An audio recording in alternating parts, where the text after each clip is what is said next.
In a world where health is a major concern and you see people around you every day getting bigger and bigger as time goes on, one has to ask the question, what causes this? And to put it simply, we made our foods taste really, really good. In America, especially, I think we tend to blame a lot of other things like seed oils, vegetable oils, sugar. Blame it on hundreds of things, and you'll hear all of the above. But in the simplest of terms, we just make our food taste really good. And that is problematic because it becomes addicting and it becomes, you want more and more of it. And what's wild is sugar is, if you look into the studies on sugar, it is the most addicting drug.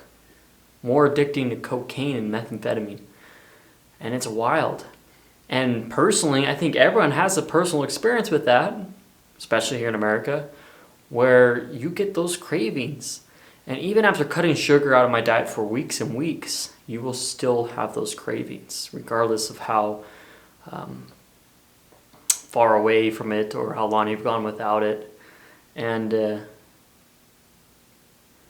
it just comes to show how powerful it is and how much it can control your life, which is scary. So, in all honesty, you gotta be cautious. And it makes me think about, there's no such thing as a recovered addict, only a recovering one. And we are all addicts to sugar because it gets in your brain and you want it and you want more of it. And it destroys you if you don't fight back. So I highly recommend you fight the battle and you don't let it control you. Obviously, getting it completely out of your life would be ideal and optimal, yes. But let's be realists. You cut sugar out of your diet for a long time and it's likely you're going to binge and splurge the second you give yourself a cheat. So create sustainability and build a diet where you allow some sugar, but don't go crazy. And the number one thing you can do for your health is exercise. Number 2, get your diet. Number 3, get your sleep. Those are like the best 3 things you could do. So start getting in the gym and start tackling your diet. Getting away from these really good foods. Reward yourself with those good foods. If you've had a good week, calculate it into your diet. Say, okay, I've worked hard this week. I had a good diet this week. I'm going to reward myself with a 1,000-calorie meal at a restaurant. Calculate that. Go make sure it fits in your range so you're not going overboard, and reward yourself a little bit. Create a sustainable diet. That is most important in terms of health. So, I want to do some pull-ups and some abs and see where we go from there. But let's start with pull-ups and have a good lift.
Alright, I'm not going crazy. That's gonna be it. Just some pull-ups and some abs. I'm just kind of leaning into getting ready for this bulk. Probably gonna do a maintenance period or a week of maintenance kind of after this, and then ready to dive in hard. It's gonna be pretty gnarly and awesome. I'm so excited. But easy for now, so I'll catch you guys next time.